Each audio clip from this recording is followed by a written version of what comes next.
Yeah, I'm very happy to announce now Simon Butler. Uh, he's he's a dinosaur in the games industry. I think he works like 30 years in the games industry.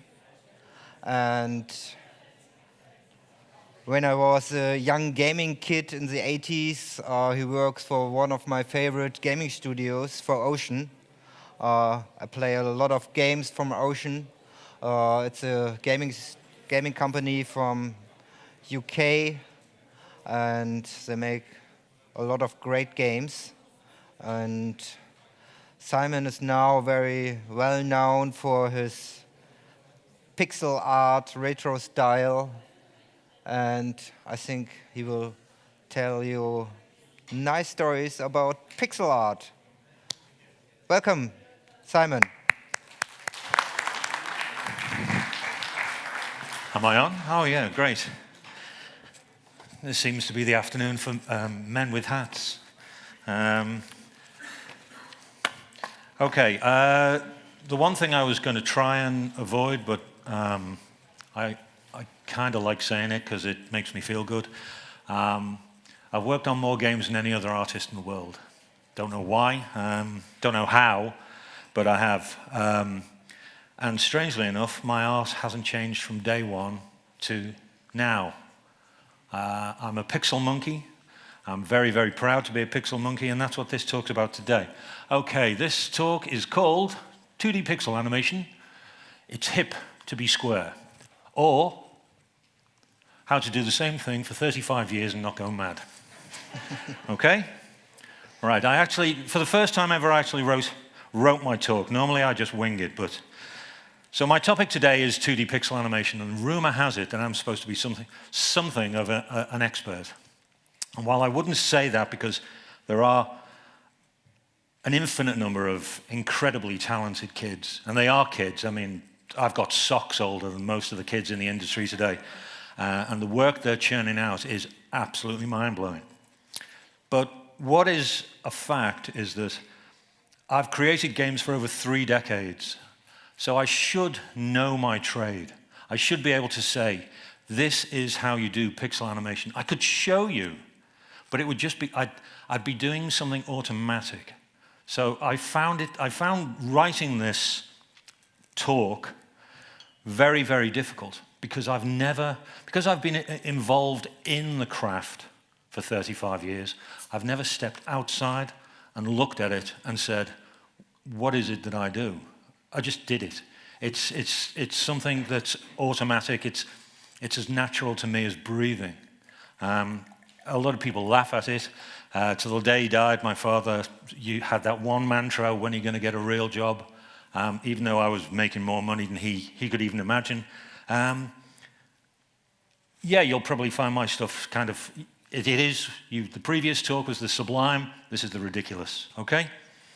Now, I do know how to design a walk cycle, a run cycle. And you'd think it would get easier or just stay as easy, but it's different with every project because every client thinks their game is unique. Every client thinks their game is a world changer.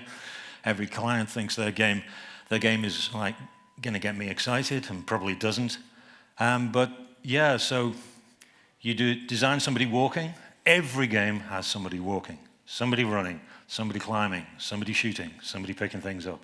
And I do it over and over and over again. And like I say, it's automatic, but it never gets any easier. And the limitations on my industry have kind of gone full circle. And I'll explain that later.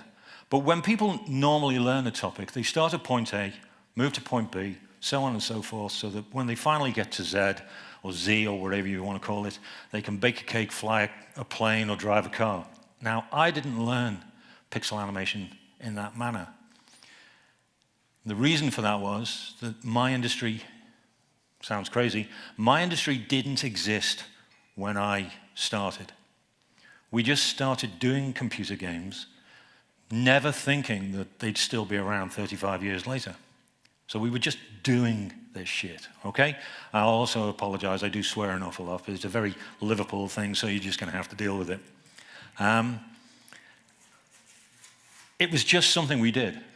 Now, my very first game, okay, that's not mine, thankfully. That's what's his name? Minor Willie. Kids went crazy when they saw that. Absolutely crazy.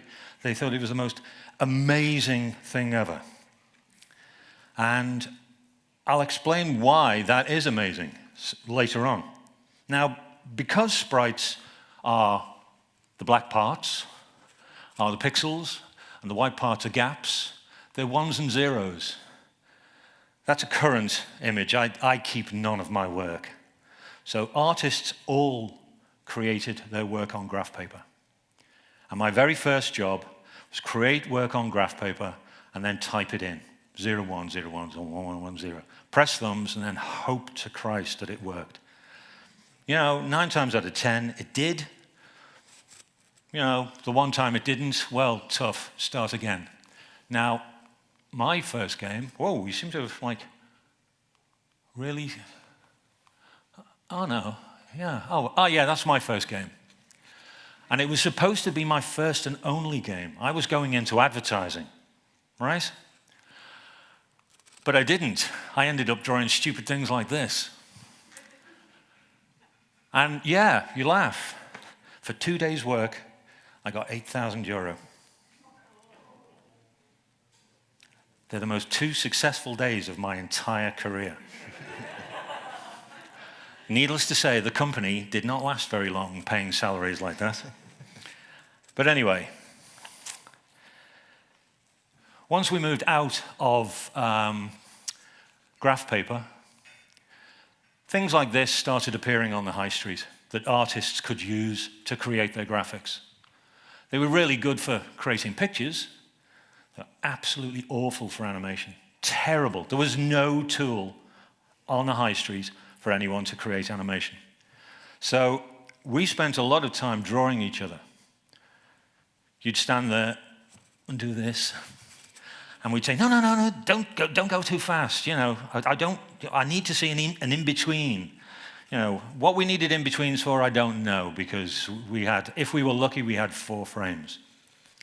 But animation was really, really basic for many, many years, you know, starting with that shit that I did.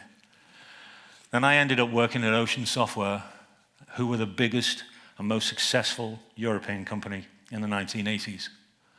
And they had the cream of the crop. Now, this isn't one of their games, but this shows how people pushed animation. The only problem with that is every single sprite in the game is used for that one character. There's nothing else that moves in the game, except him. And strangely enough, another guy who looks just like him. But that was it. Our machines were so limited, it was a challenge every day. It was a creative challenge. It was fun. It really did make you think. Now here's one of the first. This is the ZX Spectrum, and it had beautiful square pixels. So what you drew on paper pretty much looked like exactly the same on screen. The other 2 machines, the Amstrad, 16 colors, whereas the Spectrum only had 8. 16 colors, but all the pixels were wide. The Commodore 64, wide pixels as well, house brick sized pixels. All the characters looked really blocky. Kids loved them, but they drove us as animators totally crazy. One of the most iconic characters from the era. I think that's either Bub or Bob from Bubble Bobble. But yeah, so we had to work with big rectangular pixels, and we tried our damnedest. I mean, they are actually my graphics. Hurrah! And the problem that we had was that the company I worked for did arcade conversions. So what was in the amusement arcades, we would have to try and put onto the home computers. And as designers, it frustrated us immensely because it did not look like the arcade game. But strangely enough, the kids accepted that. Now fortunately, I requested from the programmer a few tricks. You just saw, where is he? There's Bubble, right? Now, you put him on the screen, he kind of blends in. He will blend into the backgrounds because he's got no outline. My sprites, and that's my style, very cartoony, has outlines because we asked for, or I demanded, that the coder try for high-res overlays. So there's single color pixels on top of horrible multicolor pixels. So for the first time ever, we had detail. It wasn't my idea. I saw it in another game, and I was like, how did they do that? So we tried it. Now, yay, we solved the problem, but we didn't. Because what you gain on one hand, you lose on the other. So all of our machines had limited memory, limited number of sprites we could have, limited number of background graphics.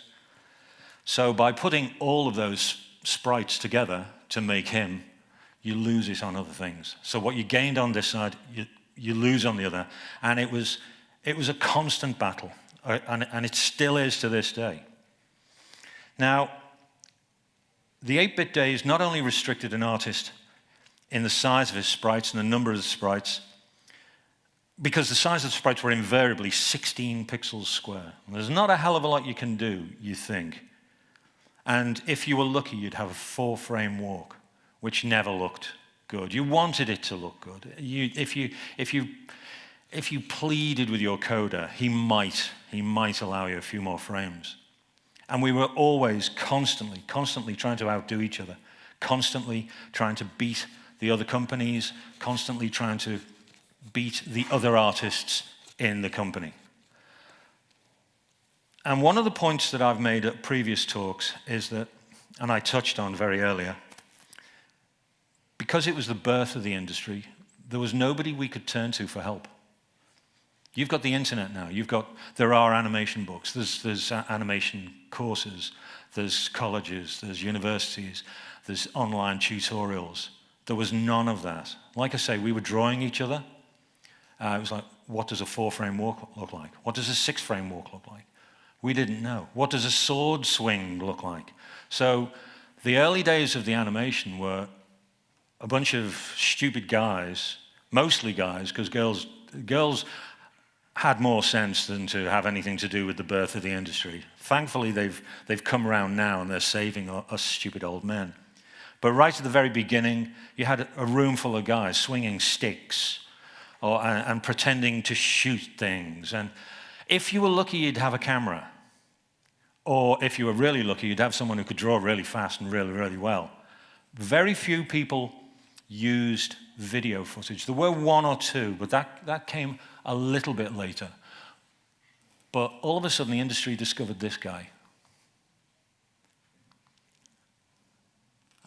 And we just thought it was the greatest thing ever. But sadly, every game then started looking the same because everyone was using the same animation. This one in particular.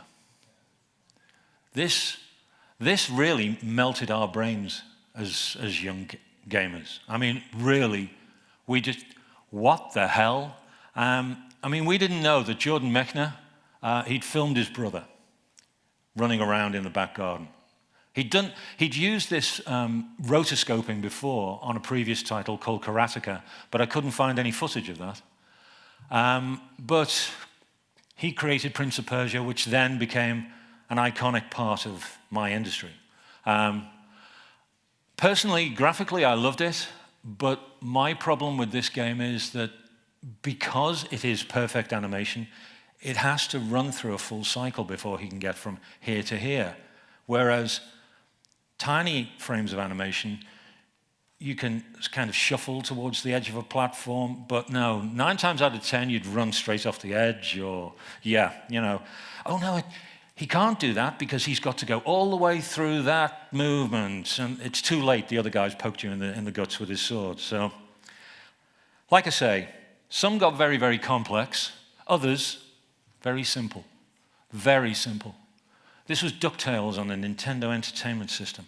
And this shows how game artists, they use the most powerful frames.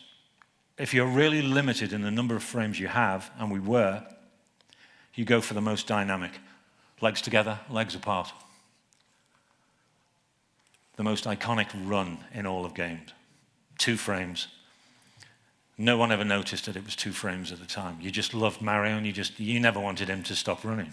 Except to do one other thing. There is one animation cycle that has existed in every Mario game, right to the latest one on the Switch, and that's that one. The air jump. Even today, Mario, with all his billions of polygons, the moment you press jump, he's there. He's there, and it's great. Now, the thing is, limitations do force the artist to design bold features and iconic poses that resonate with the player and stand out on screen. What a load of bollocks. But it's true. Size is a challenge. Tiny sprites, they do make you think, what? You immediately think, I can't do anything in 16 pixels. But then you realize you can. The more you dick around with this, you really, really can. Now, that's mine. And that's from a brand new game coming out this year. And he's 16 pixels tall. And it doesn't look amazing, but I really liked it. I mean, I was pleased. Now, that's another one of my titles that's coming out next year. And I just thought, yeah, I'll make him bigger. Oh, the animation's going funny. But anyway, that shows how not to do it. Because I filled the sprite box with the sprite. I was so lost in the process of, oh yeah, I've got more colors and more pixels this time, and I can put him in. And then I realized, shit, I've got no room to bring his arm over the top. I can always ask the coder to put more sprites on top, and he will, but he'll hate me forever, and it'll slow things down. So I changed him. And that's how he's going to look. He's not going to animate like that, because the animation's gone a bit strange. But he's a lot smaller. That's within 24 by 24, and I think he's 16 pixels tall, so he's got enough room. Big sprites are living hell, because big sprites look beautiful with all that detail in the hands and face and clothes, but because they're bigger, your development time gets longer. Or so you think. The development time is just as long on a small sprite, because you'll put so much work into utilizing the space you don't have that it is a real, real challenge. A real challenge. Now, I'm not saying that my goofy little stick men are the epitome of sprite animation, but when you do get it right, when you work on something for a day or 2 or even a week, and you finally get a small sprite looking good and animating the way you want it, it's like all your Christmases and all your birthdays have come at once. I mean, it's just wonderful. So basically, there's no sprite size, there's no pixel box that's better than any other. They all have their bad sides, they all have their good sides, and they all bring challenges. Now, for the longest time, all of a sudden PlayStation came along, Lara Croft and her strangely shaped breasts came along. I think they might have had 3 sides or 5, or God knows. But pixel art became unfashionable. I became unfashionable. I never moved with the times. I stayed firmly painted in my pixelated corner. I flatly refused to let go of my pixels. I don't know why. Maybe I was just stupid. Who knows? But slowly and surely, the pixel, it keeps poking its head back in. It just keeps saying hello again, and people fall in love with it again. And so while work was sporadic for a long time, and my family probably hated me for it, and we did struggle. Work was always there. Slowly but surely it came back. But now, right now, and I don't know, I've tried to break it down. I've tried to understand why. There's an indie scene that is taking on the AAA studios. And for the most part, they seem to be winning because they're not fighting on the same battleground. They're not trying to beat Call of Duty and get to the top of the charts. All they're trying to do is quality games that people like to play with quality art, and pixels seem to be their medium. And it's probably safe to say that there's more pixel titles around now than there have been in the last 25 years. Even though I've done lots over 35 years, the last five or 6 years, there's pixel art that I could only dream of. Anyone here know the game Owlboy from D-Pad Studios? Anyway? Anyone? Yeah? A few hands going up. Even though I disliked the game intensely, I found it very shallow. It's got, without a doubt, it's got the best pixel art I've ever seen. I think it takes on the Japanese, and they are masters. They are masters of the pixel art. But this Swedish guy, Simon Anderson,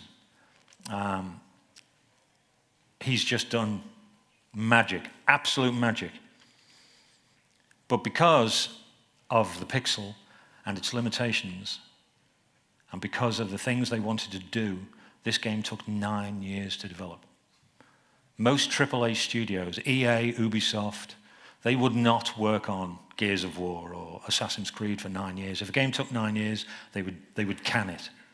But the pixel attracts people. The pixel demands attention and I don't know why, it demands to be loved. It really does. You either hate it or you love it. There's no middle ground with the pixel. It's a funny little bastard.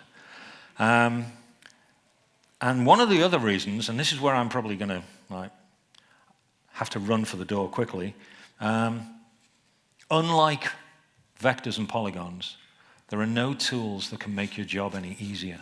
I'm not denigrating polygons. There's no ZBrush for pixels. You can't draw something on the left-hand side of a guy and it appears on the right-hand side.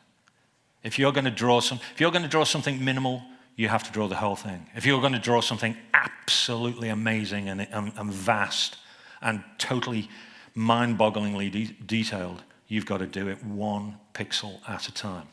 And that's what pushes some people away, and that's what sucks some people in with pixels. You can bone pixels, but that's not pixel animation. There are shortcuts and tricks that you can use, but they are only tricks. A lot of people just move things around, cut and paste. I do an awful lot of that. But the bottom line is, you've got to draw every frame 1 pixel at a time. Now, it is an unavoidable, a blatant fact that all the new games, the pixel games, are indie teams. And because they're indie, that affects their development process. Because they're indie, they're almost certainly broke, right? And this is why it takes so long, because a team, if you're lucky, you might have 2 artists. You'll have the background guy, and then you'll have me doing your pixels, moving them around. If you're not lucky, I do everything. And that's why these games take forever. Absolutely forever. Where are we?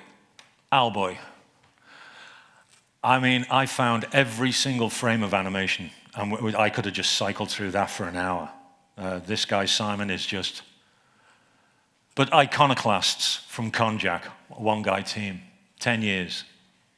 There's a beautiful, beautiful game that falls into two crimes. One, he uses way too many frames on his characters, so every animation is very slow. It's like they're being pushed through mud.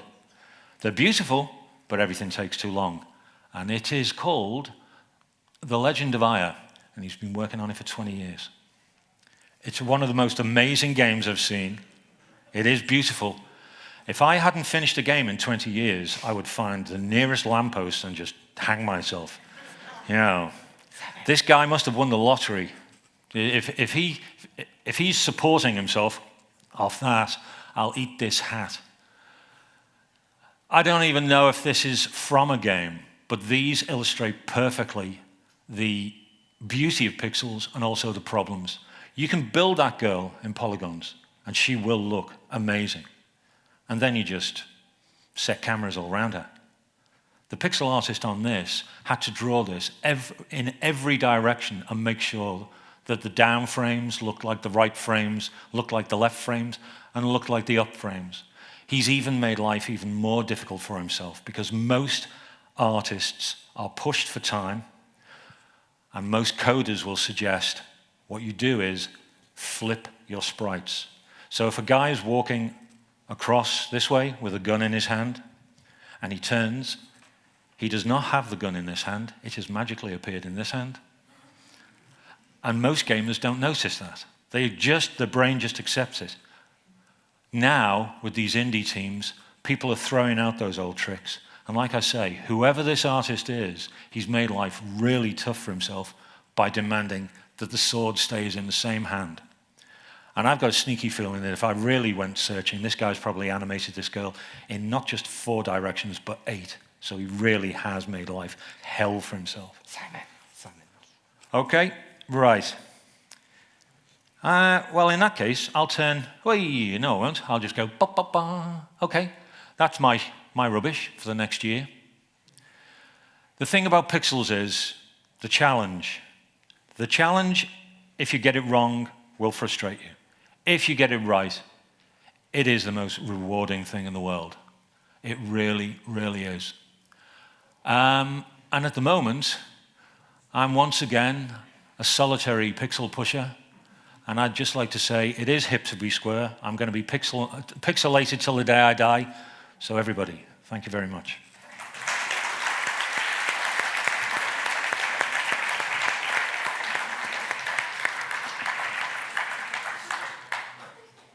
Thank you, Simon, for My pleasure. For your insights in 35 years gaming industry. When you see all the new titles today, has something changed in 35 years? I think now, I don't think that today's developers are looking backwards. They're aware of their roots. They're aware of where the industry started. I think now you've just got more people wanting to tell stories, rather than just a game, collect all the stars, save the princess. There's more story-driven titles, and for me, that's a wonderful thing. I'd like to work on some. Hopefully I will. I'd like to think I've got some more pixels under my belt somewhere, but no, today's indie titles they're an inspiration to me. I don't like to think that I'm an inspiration to anyone else. Yeah. Thanks. Questions from the audience? Has somebody a question to a pixel artist? Nobody? Okay. No problem. Simon is this evening at the bunker? At the bunker, yes. One question from my side. When I take a look at the big AAA titles, my opinion and the opinion of a lot of gamers are that the big titles lost their creativity. Is it because all the big titles go more and more realistic and not this artificial style? Or I don't think they've lost creativity. I think, unfortunately, I was having this conversation earlier on with Johannes in that in your early days, in any company's early days, you're firing on all cylinders. You're trying to make a mark in the world. You're trying to be noticed by the money men. So you're creative. And you have more freedom at the beginning of your career than you will. We both agree, the moment you become successful, you almost always lose creativity, because then you have your franchises, you have your Assassin's Creed, your Call of Duty, and you just milk them forever because the fans don't want to see them end. I remember walking into a studio many years ago, And they were very successful because they did American football games. And they'd been doing American football games for 10 years. And I said to one of the artists, so what's it like working here? And he just looked at me and said, kill me now.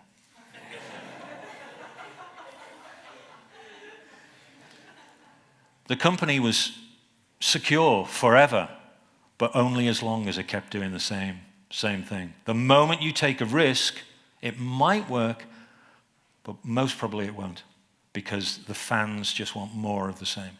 So that's unfortunate, sad but true. So there's no lack of creativity, it's just a fear of failure, really. Thank you very much. Thank you very much indeed.